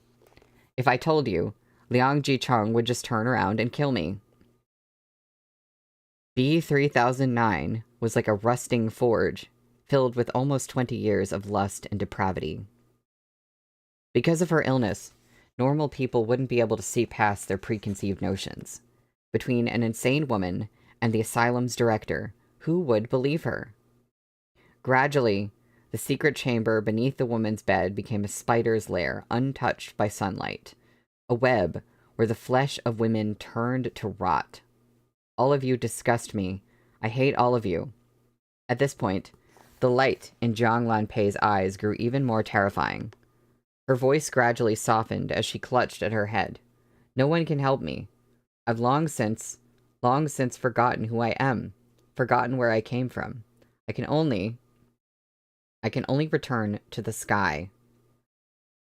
She suddenly looked up at the others and announced, all of you must come with me. Just as she finished speaking, she realized that one of the security guards was looking at her with an odd anxiety. She was stunned for but a moment before she reacted, turning swiftly. At that very moment, she suddenly felt a gust of wind behind her. Though she just barely managed to dodge, she was immediately and ferociously kicked down by her opponent's long legs. Good lord. Do I have to do this? Okay. Her opponent's long legs and pinned to the rough cement floor of the roof. She stared in disbelief at the man standing before the cloudy nightscape. The man with a bare upper body, wiry shoulders, and a sharp expression. The knots. How could you... I forgot to mention, Xia Qingcheng said icily. My parents were both police officers. I've been playing around with knots like these since fucking childhood. Okay. Get your kid involved in your job, I guess, because that's a good idea. Anyway, that's the end of the chapter. I do have one more chapter to read today. Like I said, this is going to be a long one. I'm so sorry. I probably wouldn't have made this the long stream. I probably would have done the page math differently if I realized what this stream was going to be like. But there's really... I don't know. This is still the best way to do it, I think. So... yeah, Henry. Playing around with knots. Meatbun, just write the Omegaverse. I really hope that's, like, what she has in the works next. Or wait, have I heard about what she has in the works? I don't even know, but I hope that she writes Omegaverse at some point. Well, I can't avoid it.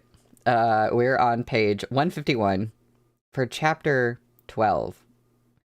This was another chapter title that I saw, and I was just like, what does that mean? The murderer turned into a blaze of fire. Okay. Pinned to the ground, Jiang Lanpei panted for breath, her eyes bloodshot, an insane smile forming at the corner of her mouth. Ha! Police. What use are the police? The police are all trash. In all these years, has a single police officer ever found me trapped in this godforsaken place? No, they're all useless. Her befuddled mind latched onto the triggering keyword and began to spiral. The wind blew messy hair into her mouth as she spat curses with a ferocious gaze. Now what? You're going to kill me, aren't you? Officer? You're going to kill me to cover up your negligence, aren't you? A beautifully indifferent smile appeared on her face as she spoke. Though she was restrained, her eyes were nevertheless filled with mockery. I knew it. All you men are like this. Trash. The only thing you know how to do is take out your frustrations over your own uselessness on women. You're completely incompetent when it comes to anything else. I've been treated like livestock for 20 years. Do you know what I used to keep track of the days? I used the photos that bastard posted on the wall. I looked at those disgusting things every day. In the first photo, I was only 29. 29. I turned 50 this year. Huh? Or maybe 52? 51? Or perhaps I haven't hit 50 yet?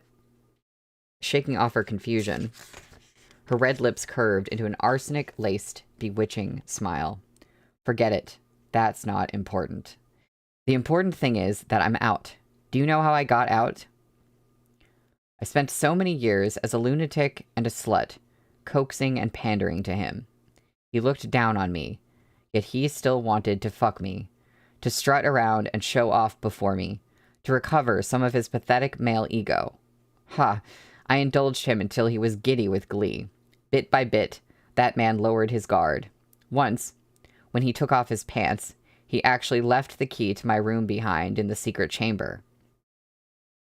She acted like she was letting them in on a secret, but she couldn't help but laugh loudly in delight. But I didn't take it. That night, I handed him the key and asked him what it was. His face blanched the moment he saw it, but after seeing how stupid I was, he relaxed. He determined that I was far too ill, that I couldn't even recognize a key. Ha! Her gaze sharpened dramatically alongside her voice. Who could possibly live like this for 20 years and not go crazy? So he used that key to tease me, like he thought I was a stupid dog that had the key to my escape but didn't know what it was. He had no idea that I saw all the delight in his eyes, that I was so disgusted I wanted to hurl. But I could fake it. Who said lunatics don't know how to fake it? I faked it so well that I completely deceived him. Later, he became even more relaxed, even more heedless. So long as he left the key behind, I would sneak out. I've touched every single brick in this loony bin, but I didn't leave. I wanted all these men to go to hell. I finished putting everything in place at last, just yesterday. I took advantage of the fact that he had once again left the key behind and took it. When night fell, I went out and quietly stole a scalpel. She was still gripping the surgical knife tightly in her hand. The blood on its shiny silver blade had already dried up and congealed into an ugly brown. Xie Qingcheng knew that if he were to loosen his grip, however slightly, the woman would once again leap up and plunge the blade into his chest. The animalistic aggression in her face was far too strong. She regarded the entire world with loathing. 20 years had transformed her from an artlessly simple patient into a bloodthirsty, trapped beast with wicked teeth. I hid the knife under the bed, and when he came to rub his greasy mouth all over me once more, I humored him as I stretched my hand under the mattress, and then... Liang Jicheng's blood and miserable screams from when she had murdered him in vengeance seemed to sparkle in her eyes as she began to cackle. Warm blood.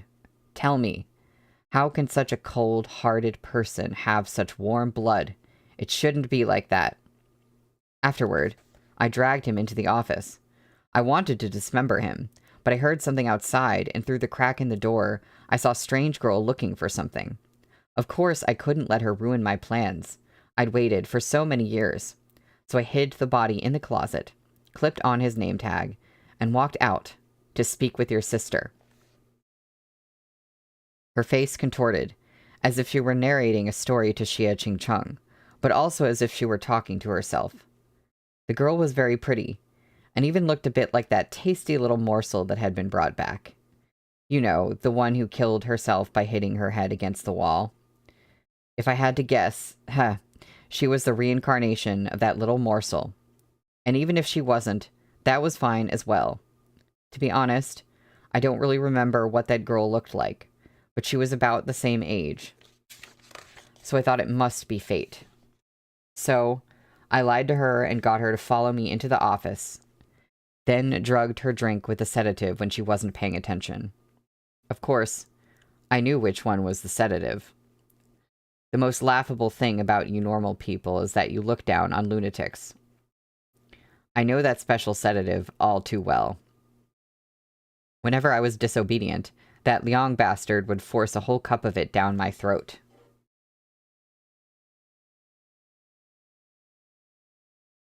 Henry, I'm drawing a blank even though I definitely know who that is. Can you remind me what book that person is from? Maybe it'll come back to me.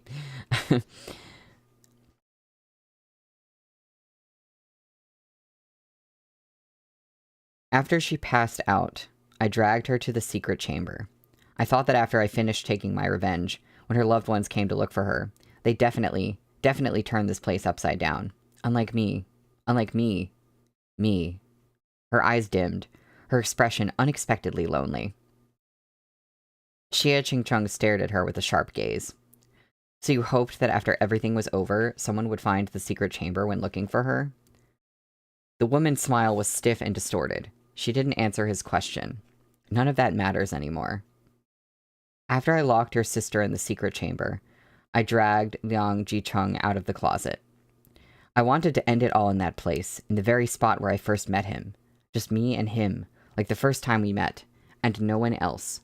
I'd cried out to heaven and earth, but no one ever responded, so I wanted to personally cut him apart, piece by piece.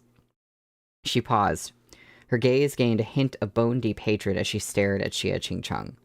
But you people came. You interrupted me and wouldn't let me carry out my final revenge against him there. You interrupted me. You're a police officer, aren't you? You're a police officer. You policemen are all supporters of evil, so just kill me. Kill me, and sooner or later, I'll come and take your life too. Henry, thank you. See, this happens to me sometimes. I'm reading something else, and I get so immersed that my brain is like, sorry, we don't have the bandwidth for that other information. I see what you mean. Loathing, determination, malevolence, and insane laughter all practically erupted from her face, turning into long fangs and stabbing... Wait. Hold on. Sorry. I need to read that again. Loathing, determination, malevolence, and insane laughter all practically erupted from her face, turning into long fangs and stabbing through the man before her. But Xie Qingcheng only stared at her, speaking with deliberate emphasis. I'm not a police officer, nor do I plan on killing you. The woman trembled. This was beyond her expectations. Her eyes bulged as she bared her teeth and said, Then what do you want? He wants to help you call the police. He Yu handed Xie Xue off to a young female nurse to look after, and walked to Xie Qingcheng's side.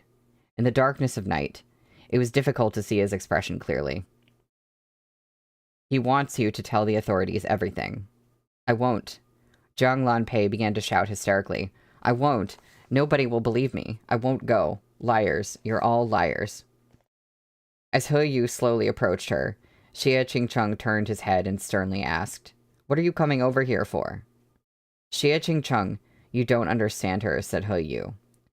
You've talked with her for so long, but other than cursing you out, has she listened to anything you've said? The young man walked over to them, pulled Xie Qingcheng away, and helped Zhang Lanpei to her feet. With a burst of astonishing strength, Zhang Lanpei immediately pointed the knife at He Yu as if she were about to stab him. His gaze unwavering, He Yu said, Zhang Lanpei, I am also a lunatic. Zhang Lanpei's hand froze. Their faces were less than a hand's width apart. The youth's almond eyes reflected the mad woman's gaze. His voice was very soft. Aside from Xie Qingcheng, who was the nearest, no one else could hear him. He slowly lifted his hand, and gazing into Zhang Lanpei's eyes, steadily grasped the ice-cold blade with utmost calm. Oh yeah, no, Henry, totally understand. I didn't think you meant it in a mean way. Yeah. I was looking at the name and I was like, these sounds are familiar. Brain, what are you doing, brain? Anyway, back to whatever the hell is happening.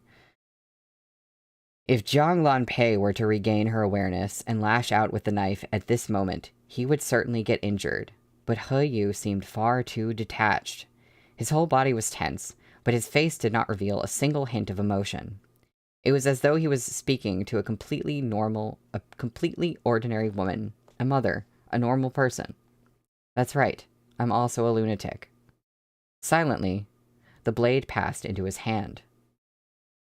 It was only when Zhang Lanpei lost the knife that she suddenly became aware of the danger she was in. She glared at He Yu, her face deathly pale. But he had no intention of hurting her. He slowly smoothed the messy strands of hair at the woman's temple back and tucked them behind her ear. Peering into her eyes, he said, My illness is unique. Look at my eyes. I'm a madman. Can't you tell that we're kin?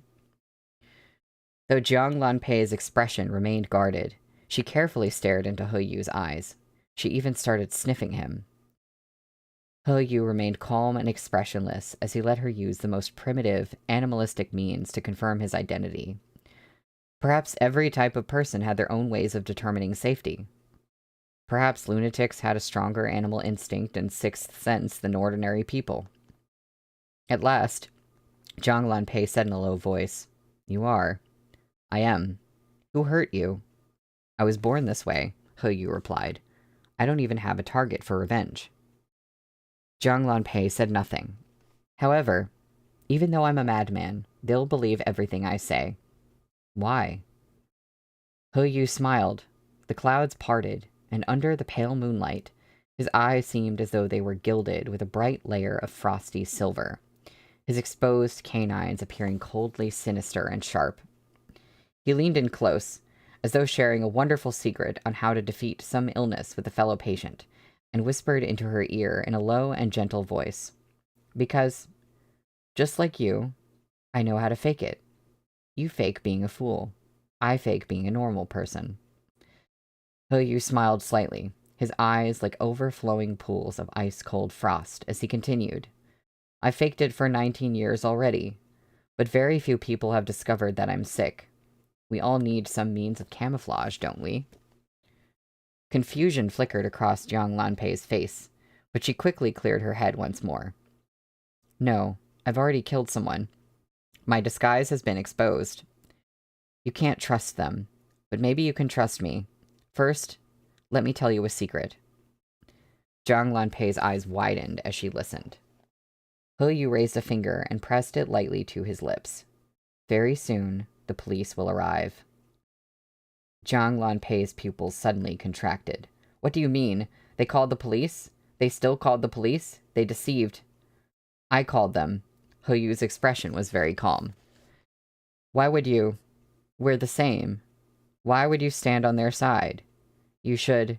The woman began to mutter incoherently. I'm standing on your side, He Yu said.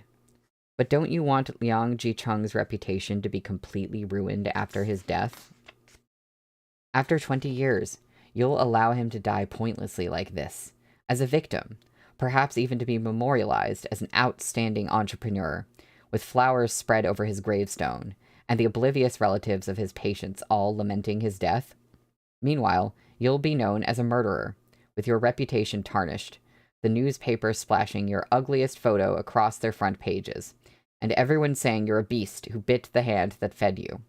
No one will know the suffering you've endured, and after your death, you'll still be beneath him, with everyone vilifying you. Think about it. Is that worth it for you? Jiang Lanpei remained silent. If you tell the police everything, you might not find yourself at a dead end, He Yu continued. Liang Jicheng's posthumous reputation would be finished, and you could have him die twice over, once in person, once in name. He Yu tilted his head, speaking quietly into her ear in an enticing tone. It would be such a good deal. Why don't you do that? For a split second, Jiang Lanpei seemed to have been moved by what he had said. At that very moment, however, the sound of sirens came like a distant tide from all directions, rushing toward the psychiatric hospital that loomed in the night. Out of the car. Everyone get out of the car. Jiang Lanpei's gaze shifted as she struggled to stand. Seeing this, the security guards all looked like they wanted to stop her, but He Yu very gently helped the woman to her feet. I'll go with you to take a look, said He Yu. Take a good look.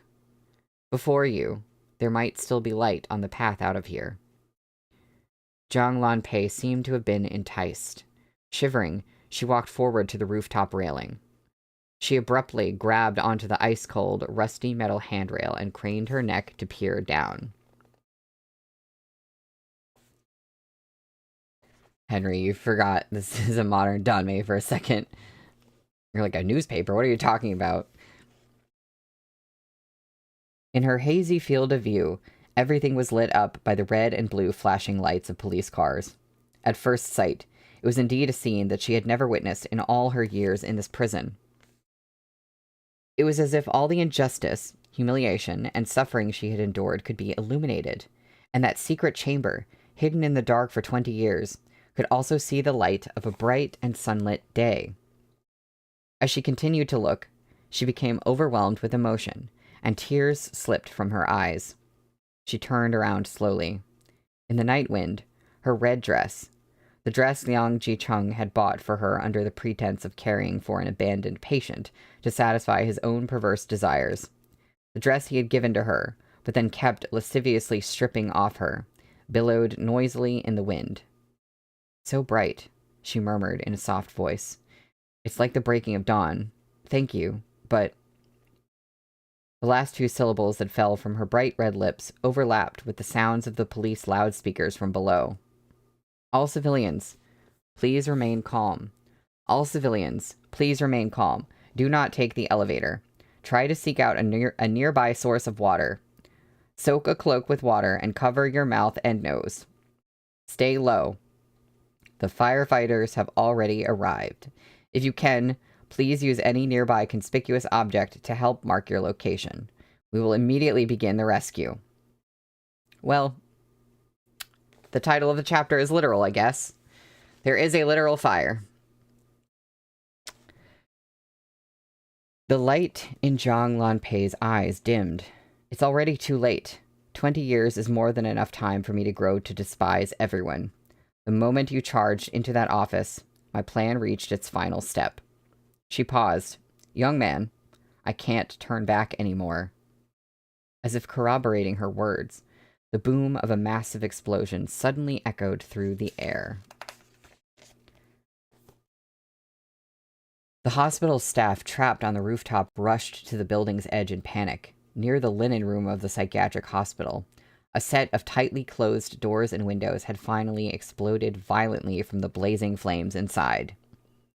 Backlit by the flames, Zhang Lanpei slowly said, Chung Kong Hospital has many unspeakable secrets.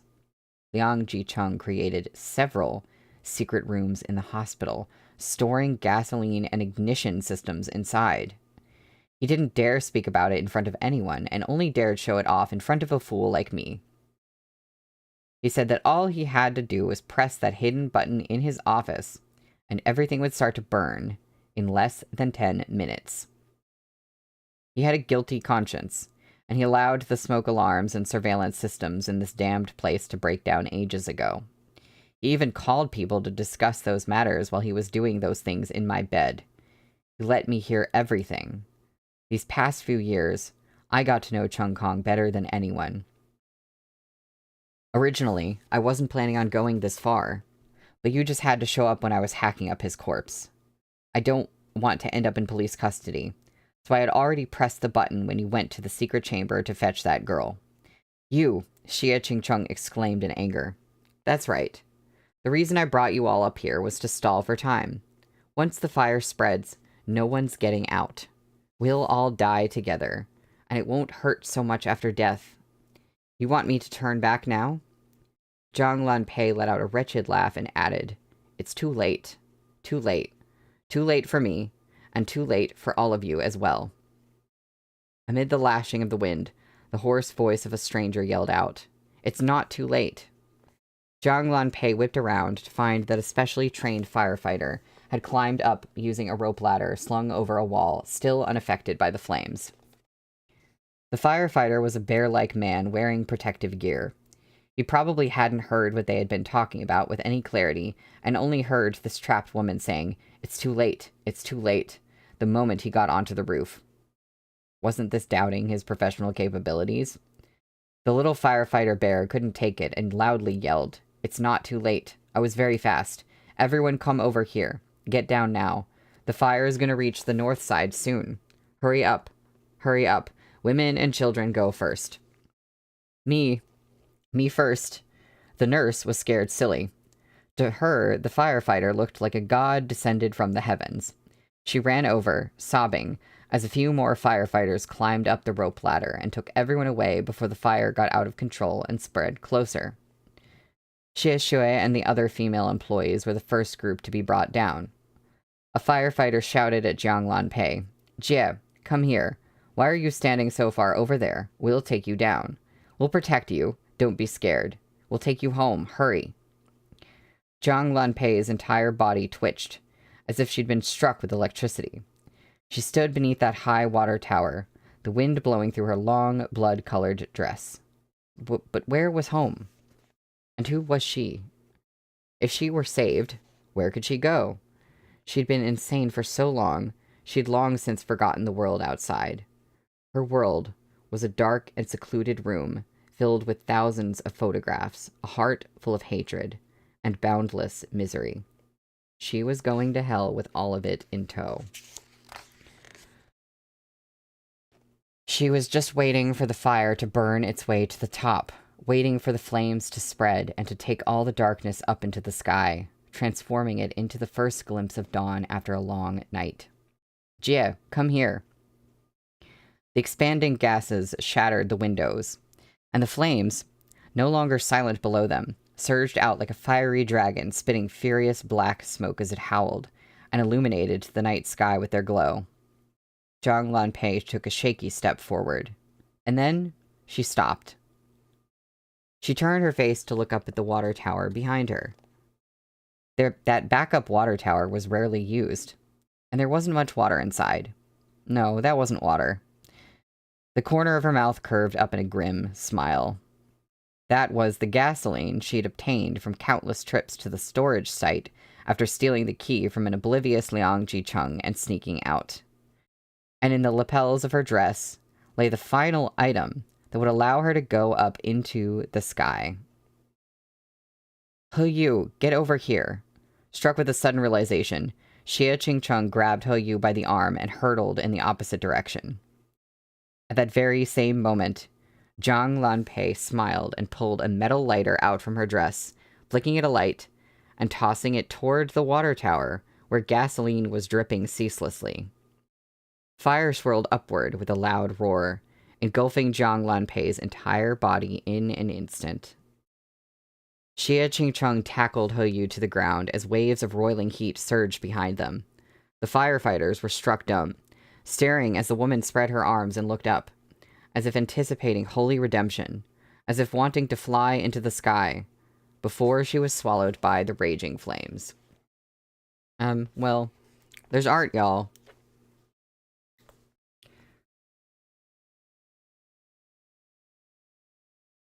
This has been my reaction to the art this stream, is just, there's art of this, I guess.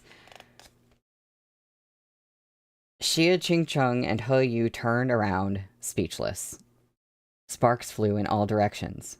The raging, pungent inferno viciously spat out terrifying black smoke. A pillar of malevolently twisting dark gases took shape, its thick fumes combining with Zhang Lanpei's miserable howl and festering life. That fire danced madly, splitting through the skies and shattering the earth. The furious flames and smoke rose into the inky sky that had been forcibly torn apart by the blaze, smashing through the vault of the heavens, surging away in a spectacular, all-consuming wave. It's been 20 years. I don't trust anyone anymore. There's no way for me to turn back. The people in the sky will come to take me away. I want to go up into the sky. I'll never turn back. Well, that's the end of the chapter, which means that's the end of the stream today.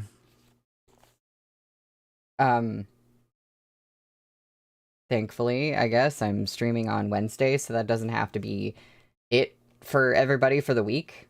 I don't know if that's a thankfully or not. I guess it depends on what happens next. But, when we resume on Wednesday, the next chapter is chapter 13. We survived the calamity. We are really on time, considering how much I had to read. It's only 5:04. That is surprising. That was way more eventful than I really expected from anything in this first book of this series. I don't know. I don't know what I've been expecting, but it wasn't that. I even saw the thing about a hostage, and I, for some reason, was like, I was imagining this whole scenario in my head where somebody kidnaps Xie Qingcheng for some reason. I couldn't figure out why, but like maybe something to do with, I don't know, work that he did when he was a doctor or something like that. And I was like, oh my god, he's gonna get kidnapped, and then like He Yu is gonna rescue him or something. And I was just like imagining this weird scenario playing out, but like nothing I imagined could have been what this was. So, but I'm mad at Meatbun for literally giving us a moment that's like, Shiashua's corpse was on the ground, da-da-da-da, and it's like, no, the narrator is literally lying. I guess you could argue that the narration in that little part was in, well, no, I don't know. I don't know if it, like, the narration was kind of in, that woman's perspective. I'm sorry, there's too many, yeah, Zhang Lanpei. If it was, like, kind of in her perspective and in, like, infused with her, like, warped perspective, and that's why the narrator was literally like, Shiashua was dead. Because otherwise I'm like, Meatbun, you're literally just lying to us, but that's fine. I guess I forgive her. I just wanted to let y'all know, just because of, like, a family thing, I have to be out of town next week during part of the week. And what I was going to do is change my streams next week to be Friday and Saturday. So they will be at the same time, 3 p.m. Eastern time. But they will be Friday and Saturday. nothing is changing this week. I'm still having the next stream on Wednesday, but this is about next week. I'll, like, remind you again. But, yeah. Thank you, for being here for this... whatever the heck this was. I will see y'all on Wednesday. Bye.